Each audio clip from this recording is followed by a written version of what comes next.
is here, CPWE.AI and CPWE.BIZ. Tonight I have my business partners on, and we're going to do a fireside chat of different things we've learned along the way with AI. And we have been serving customers. We've been in the field. We're starting to get some good feedback. So go ahead and introduce yourself, Greg and Chris. I'm Chris. Great. If you've seen more than one of our videos, you've seen me. I'm one of the business partners. Greg, it's your And the most awesome server administrator I've ever met. Let me throw that in there. That, Yeah, you are, man. You got it down. I'm Greg. If you haven't seen me in 1,000 of his other videos, everything pretty much arcwebdesign.net or arcwebhosting.net. Specialize in all things web design and a sleep deprived human being trying to figure out all the things AI to make everybody's world better. Thanks, Greg. Yeah, ArcWeb Design is who we use for our personal branded web hosting. That's who I've used for going on a decade now. Greg is our website, all things branding, all things. If it's HTML, CSS, if you're connecting to schema, connecting FAQs for AEO, if you're doing highly advanced technical code snippets to run chatbots, things like that, you need you're not going to find just anybody who can administer your website for these things. You all need things somebody who's experienced, right? PHP and JavaScript, vanilla JavaScript, MySQL, all the cool fun toys just make you go bald. You say to make you go bald. Yeah. I noticed you wrote a blog called Possible AI Business Automations. And the more I looked at that blog and read it, I thought, this is really useful information. You threw that out on CPWE.BIZ, and you basically start out with the customer service agent who can potentially schedule to your calendar, send emails, and you add voice capabilities to that. Now you got AI voice agents. You're going into a lot of the deeper aspects of automation. And so to a business owner who's just looking at possibly automating some of their process controls, and they're thinking, I'd love to automate these records that need to be updated, and these agents, you can assign tasks to them and things like that can be done. But from your perspective, what is the right now of AI automation? What is the primary customer looking for? Most people I've dealt with are, I'll say, on a smaller basis, smaller businesses. We're not talking any major conglomerates or anything, but things like local dentists, local doctors, pharmacists, whomever, is to streamline their workflow from the time, let's say they take on a new client. Client fills out a intake form, which is then submitted to where they can book the appointment with the physician, yada, yada, yada. The physician accepts it. And then everything becomes automated after that. Sends back the confirmation form, confirms the booking, and then starts to go into, digging for more information like who's your insurance provider, yada, yada, yada, the whole thing in the background. But for the most part, getting into a normal business, most people are just looking for things to streamline things they deal with on, I guess, the mundane task. So, like if you spend an hour and a half a day in your inbox in your email, trying to respond to whomever. If you're using AI or use AI for that and correctly, it's going through your inbox, reading it, knows how you respond. composing response emails, sending them out automatically, and then knows how to flag them on their way back in if it's something important. I mean, it's those kind of scenarios. It's a little smaller projects, or maybe people are looking to take some structured data, whether that be marketing data, statistics.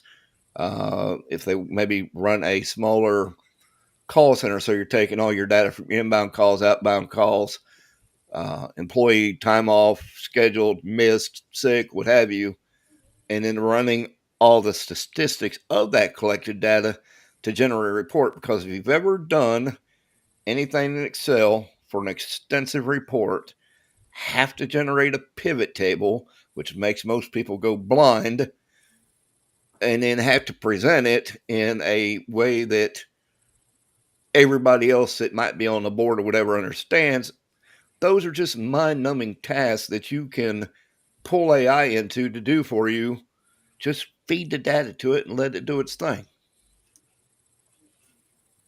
And personally, I would say you could develop a Python application too. I'm a big fan of those with the Docker container. I say it all the time, but Python and Docker together may be exactly what you're looking for.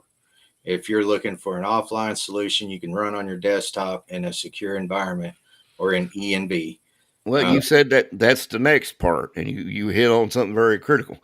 Is whether or not they even have the environment to support it. Do you have the equipment to support that offline environment, or to do the compute functionality for you? Keep in mind there's a lot of processes running in the background. If you don't have the gear to support the brain, well, pretty soon the brain begins to smoke the gear. Now you got a problem. So and that's so on kind that of note, you got Google Chip just came out with amazing capabilities, and you got NVIDIA CUDA cards. That's also something you could look for, CUDA, in a computer that is optimized for AI computations.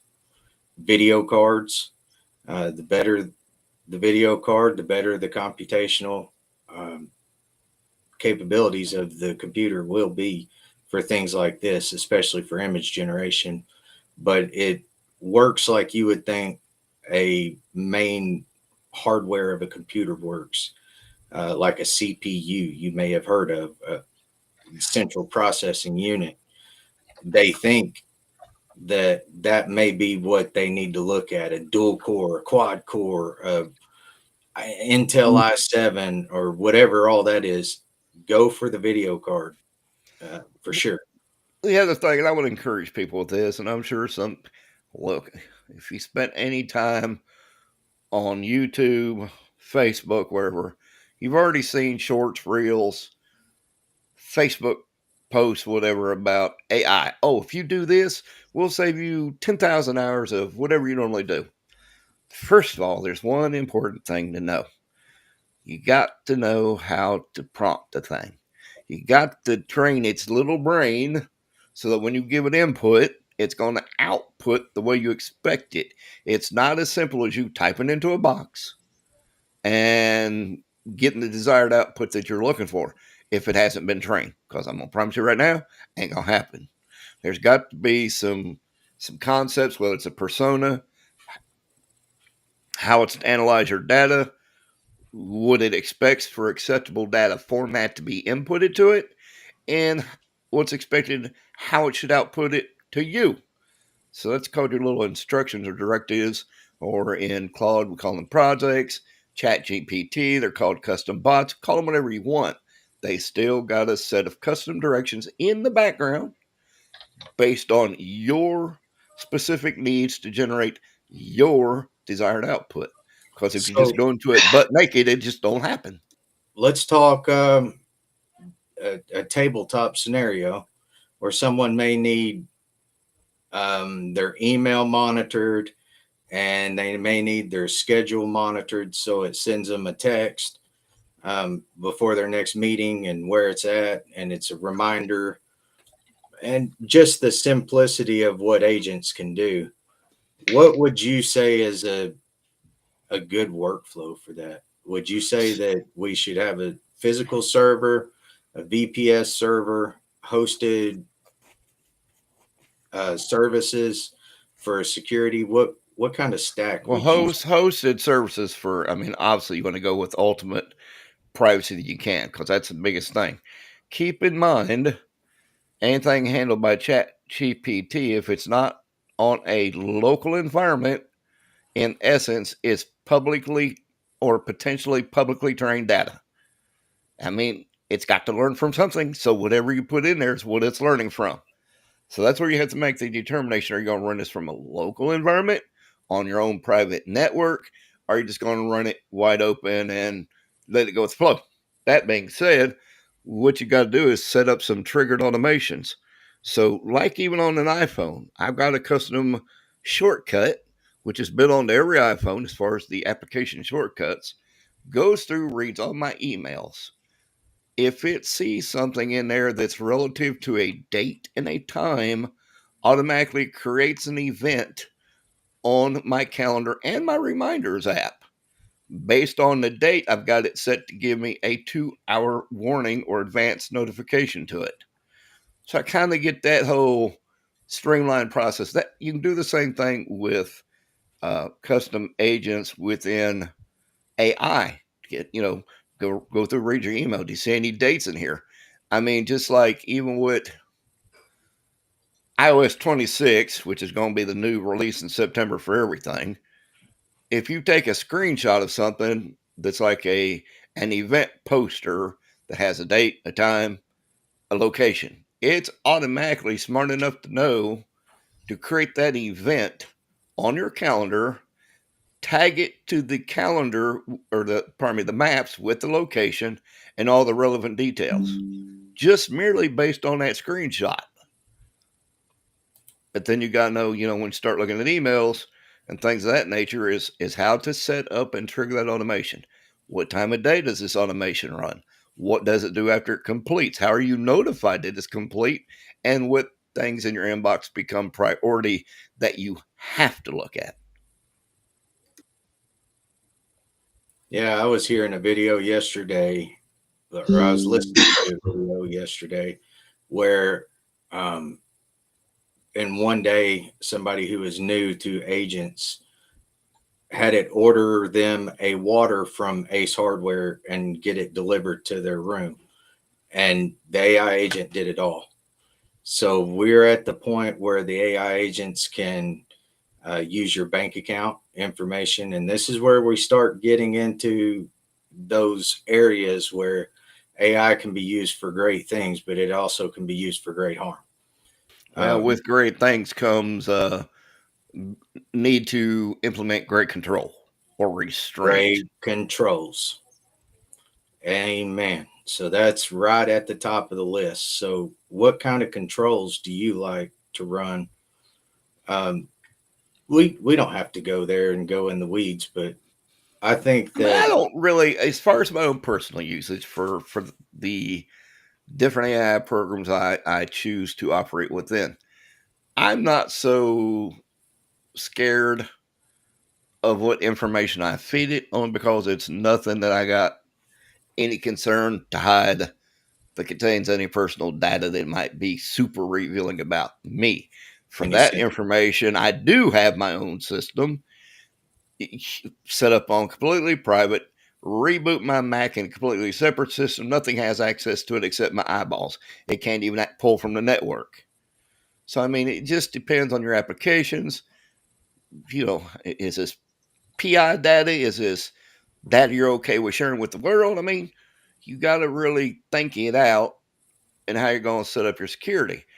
But if you're like on a VPS or a dedicated hosting environment with top notch enterprise level security, really, you're pretty much worry free. I would say you're correct. Being offline is going to be your better option, and I would highly recommend it. And that's for your AI capabilities, grabbing APIs and going out to the online world where Now that critical sensitive data lives. We keep so, those things separate.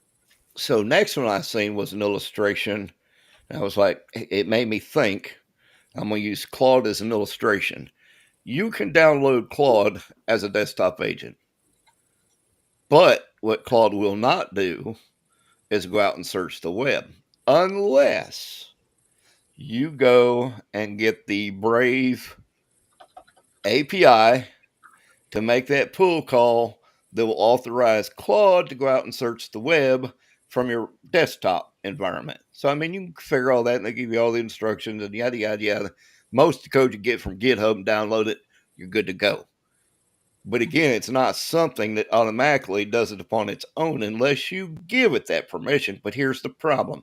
Well, If you're you going to can even also do that in N8N with the SERP API, The and that SERP. one's free. true, if a person wants to dig in that in. For the average everyday user, though, they're not going that route. Well, Google SERP has an API that you can go out to SERP and SERPI, and that is the same plugin essentially that you would program in to go online if you were doing it by the code. And you can go out there and sign up for their subscription for whatever it is a month and get the ability to take your offline models online. Likely Claude too. I haven't done this yet, but I couldn't see a reason why that wouldn't work. And that's what we're talking about here is when we say separated, we have a physical server or a VPS server, which hosts your online tools. And then we have your critical or sensitive data living on a machine that has a baseline security check, and we know exactly what's there. And when we leave, we know exactly what's different. And they're separated. We're not going to download a Claude model, hook up Google SERP on a desktop with critical or sensitive information. That just makes sense when you say it out loud. But guys, people do this all the time. And data leaks are happening all the time because of it. And whether you report it or not, it still happens. And your employees are going to be using Copilot from the Microsoft browser. They're going to be using tons of plugins that they can potentially hook into your network with their phones. These are going to be, there will be tricks everywhere. Your best bet, highly recommended scenario: baseline, separate, and document. Separate the critical data, your admin security certificates for your VPN, onto a computer that does not get on the internet. Not on the internet, not as your main machine. It's a different machine on purpose. Put a firewall in place and then put virtualization in place for your servers. So, what do you do with those people in that classic scenario, which I get? But what if they say, okay, I'm out of the office. Oh, I need to access something on the server from home. So, how do you create that protocol for them to be able to access that infrastructure securely, knowing that they're going to have to do so via the net, some form or fashion? That's called VPN. a VPN server, virtual private network.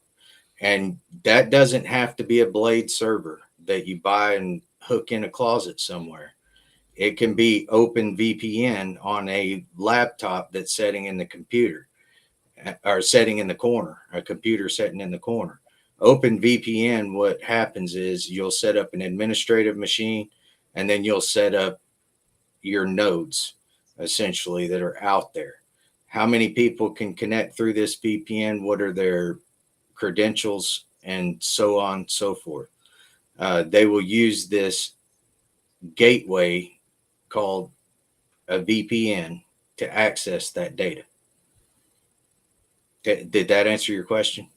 Oh, absolutely. I mean, I know that. I just want to make sure everybody out there in the great abyss knew it, because some people, you start talking about everything security, locking things down to where it doesn't access the net or the network, internet as a general, but they don't realize that there is ways to be able to access that away from your machine. It just takes a few more extra steps to be able to do it while maintaining the integrity the privacy of the network. And that's not including your IT guys.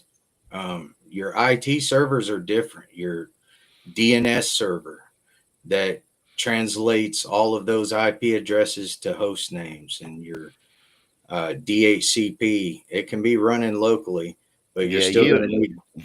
you don't want to be getting in talking about DNS servers and all that because, oh yeah, I'd scare most people with the cost of those. And see, these are things to get everything in place. I would highly recommend this beautiful invention. It's as close to water as it gets, and it's called Linux. Linux is amazing for this stuff. You can open a Python environment and launch a DHCP server, so you can start controlling those little Docker containers of apps that are running all out through the network now on subdomains.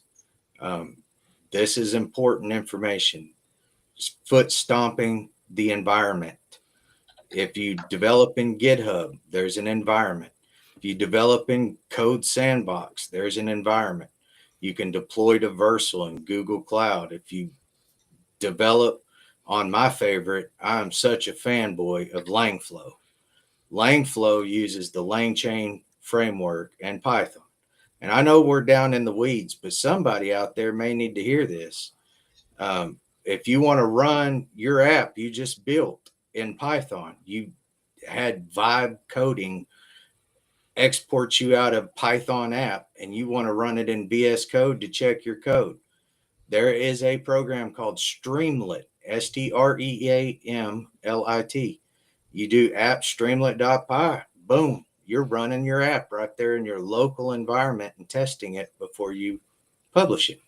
Streamlit's amazing, but Langflow, you can build more of what I would do from the coding side with Python, with Docker containers, things like that. Maybe even Google Go language. Um, there's there's lots of ways to do the same thing here, And but for those who don't know, because vast majority of people don't know, if you happen to be a Mac user, yes, you can run Linux on a Mac. You just have to dual boot it and get everything set up and configured. Well, It's no Mac is different than what you do on a Windows machine. well, Mac is Unix based, I guess.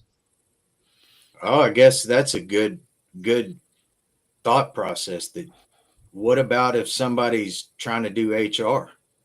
What if their ERP system hooks in to the back end of a personal desktop and no VPN, and now they're trying to, what would HR do online that would gather sensitive or critical data a lot? So You know what would be cool for something like that? If we built someone out a virtual desktop. with our virtualization server, yes, a virtual All pro, the servers are virtual. well, like virtual software specific for VMs, whether it's Yeah, like when we have a server kick started, I mean, it's not we're not they're carving out a block of a massive storage array. Um, but having a virtual desktop would solve so many of those problems. I do that all the time. I build a computer and then create a snapshot of that desktop and send it to somebody, and you can launch that right in Linux. So what's the, and I just lost the name off the top of my head. So for the short period of time over to NEW, so everyone on the desk in there got a machine sitting on it. Obviously, that's not the main compute. That's a remote piece of equipment tied into their servers, extracting their software to put it in front of the face of the agent. Is this not Almost like a thin client. the same thing? Exactly like a thin client. Yes, it's the same thing as a thin client, where you're running one major computer and pushing out thin clients to all of your machines in the form of profiles.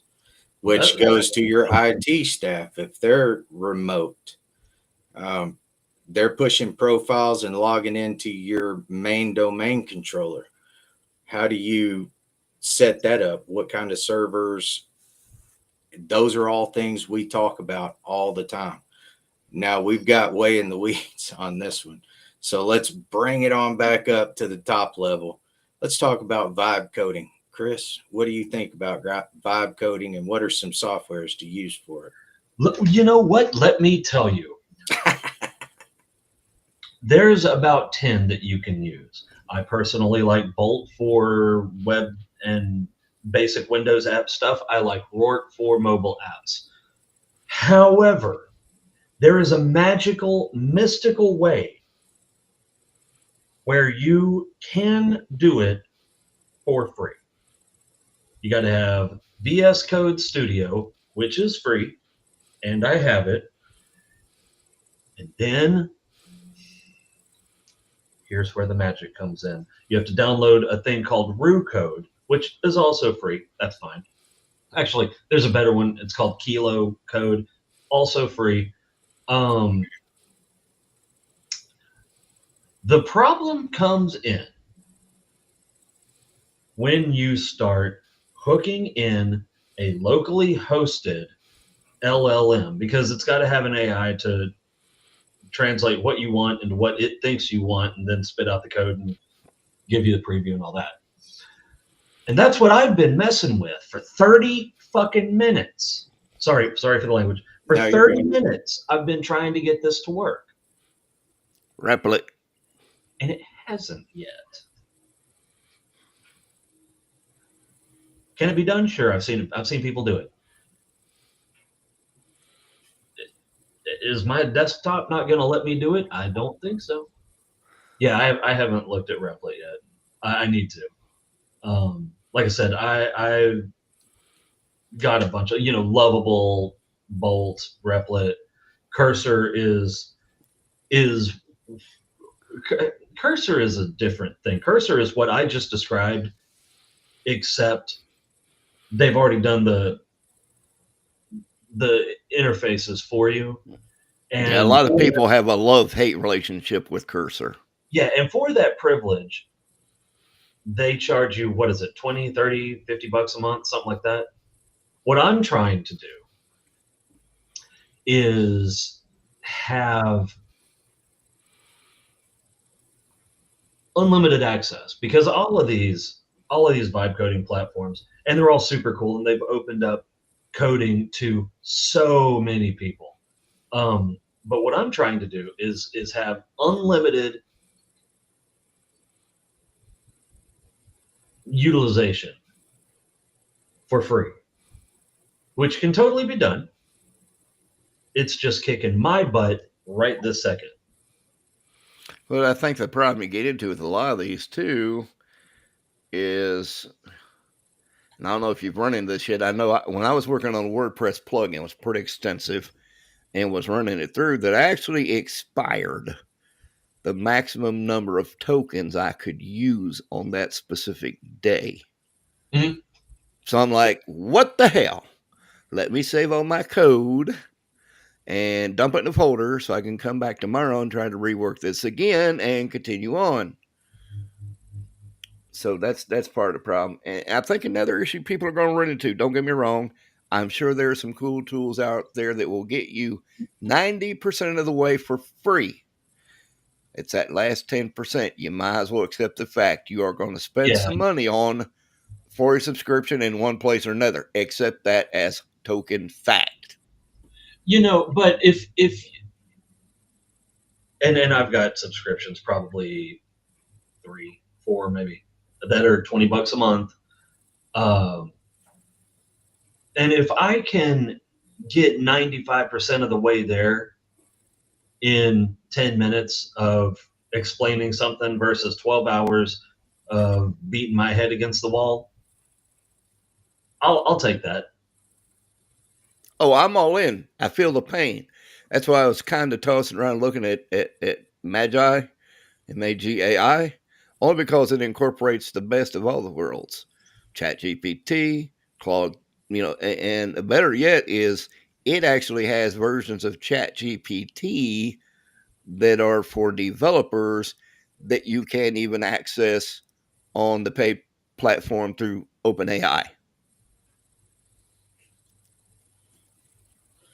And if I was giving advice for someone who wanted to learn AI from the code standpoint, like what we're talking about, um, I would be familiar with everything Greg just said, the different types of model names, different types of platforms that use certain types of models as compared to others.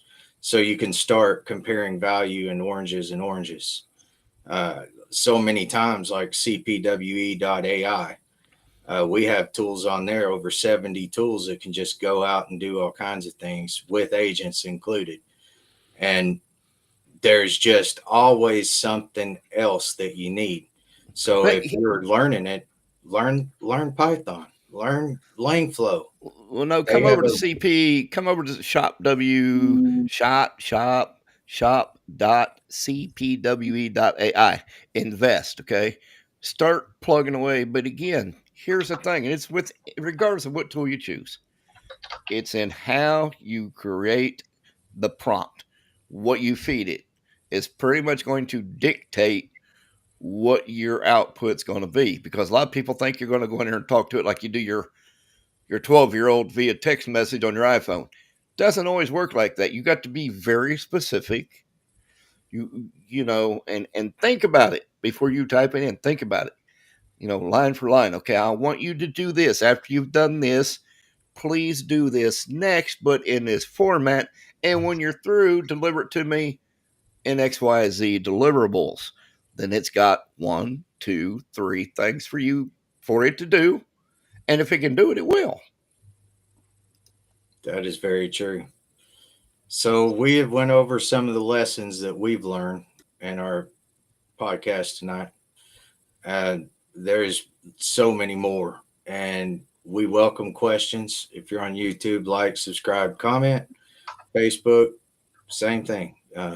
Just be engaged with us. We love the questions. We love the interaction. And big news is we're getting an office, and we're getting an office becoming official. You're looking at CPWE.BIZ team and CPWE.AI, also the team. And we are going to have an office downtown Russellville, and hopefully sooner than later. Where is The co co? Innovation Co-Creator Hub. Where's that at? It's right on Arkansas, right where the courthouse is. You know where the big main courthouse is at the Yeah, junction of Maine and Arkansas.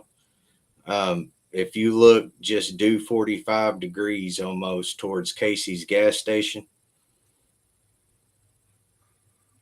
it's right there. It's a big old huge, looks like a warehouse black building, but on the inside it's immaculate. The offices are I got crazy you. good. I know before there was rumor, and I don't know if it's even the same place. There was a new hotel or something built over, or is being built over around Arkansas and Waco. That supposedly the whole bottom section was supposed to be kind of toward that shared office leasing space kind of environment. I'd be like, what's he talking about over there? I'm all about this model. Chris can tell you today, as I learned about this, I had a reach out that was from there in a roundabout way. It wasn't about me getting an office. It was about, hey, what are you doing with AI? What's your niche and how are you using it? And it turned into me looking at their website, doing some recon. For the first time, I looked at their website today and I saw these offices, and I've got a tour scheduled, and I should be just locking in on this as soon as possible. And we'll have an office and a physical location where we can build our servers. And I do want to emphasize that we do servers as a service. So we build these infrastructures we're talking about, and we bring them into your teams, and we equip them with AI and different things that they need to hook into different programs and do different things with that data and make you more efficient. I would say that anybody who's been around long enough in business knows this probably doesn't save you a whole lot of time at first because of the development, but it absolutely saves you money and the efficiency. But then it starts equaling time and efficiency as time grows. And these models get smarter and you start doing a little here and a little there. It builds on top of build on top of build. So just keep that in mind up front. Just jump in. This is what I call the AI gold rush. I've been waiting for it for a while. If you have noticed, they have just launched Chat GPT 40, pretty amazing piece of gear. There's Claude workflows that are dropping programmers' jaws to the ground at I, what they're doing. I got to throw something in on top of James because I know there's a lot of people out there freaking out about AI is going to take over everybody's jobs. People are going to lose their jobs. Yada, yada, yada. All right. So what everybody do out there is I want you to take those two letters, AI, put an H in front of it. Human AI. You are the person who can learn to do what AI is meant to do. So if you can master these skills, not only will you be, you'll learn something new, but when you master, you'll become as more valuable of an employee than someone without those skills. Because it's Very people without the skills that will get eventually replaced because people with the skills are going to be more valuable. So pack your brain with everything, and you don't have to learn everything at once. Do it in baby steps. Get good with one thing, move on to the next. But whatever you do, just get good at it. Yeah. Get good at prompting. Prompt engineering, as Greg said, it always starts with the prompt. Get good at clearly Yeah, defining what you want. I am not super great at prompt engineering. I just built a tool on the back of the agent and our tool sets for CPWE.AI that you put in a prompt your way as much as you can explain it and then hit go, and that thing's going to re-prompt engineer every bit of that. Add Oh, really? probably add 2,500 words. Damn. Hold on. I'm getting there. Well, you seen my narrative for one of my Claude projects, Chris, that I shared Oh, with yeah. you. I mean, it's damn near 2 pages long worth of text. But again, it's about being very specific from how I want it to interact, what I want it to say to me when I type in, the format I expect it when it outputs it, and what does it say to me at the very end. So but it's that specificity that I think a lot of people kind of get overwhelmed with when it comes to prompt engineering. But if you do a little bit of a time and get the flow of it, you'll get to lock down on it. It doesn't take long to figure out what you did wrong whenever you spell out a sentence that doesn't have all the information and it starts writing about something crazy, and then you read your sentence over again, your prompt, and think, well, that's very And logical. be conversational with it. If it doesn't spit out what you expect, ask it, what did I do wrong that you didn't give me the information I asked for? And let it tell you how you should have, worded that differently. Yeah, always ask it to look over your prompt and make suggestions, and then ask questions about what you're asking if it doesn't have enough information, and then always have it check over its work. It's all good If practices. anybody James, goes to, go ahead. I'm sorry. Go ahead, Chris. what app is that? Because I'm in the back end right now. Go to your AI app wizard. A Go into the wizard folder because those are all your high-end agentic type apps. the wizard. You can either open the document wizard or the AI app wizard. Hold on. because we have Wizard one apps, that specifically is trained to take your documentation and export out, you know, Mine says unlock access. like a Maybe I'm school wrong. teacher wanting a curriculum, something like that. And the Hold other on, one, I gotta switch accounts.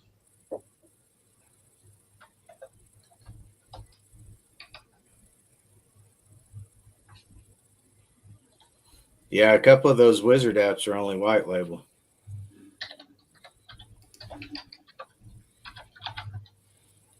I could do it either way. I could upcharge it, but What is the?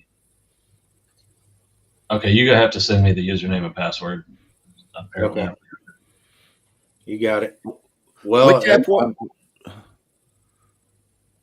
on that, gentlemen, do you have anything to add, Greg? I was just going to ask, which app within there are y'all looking at? You can either look at the AI app wizard or the document wizard in the wizard app folder. Just type document.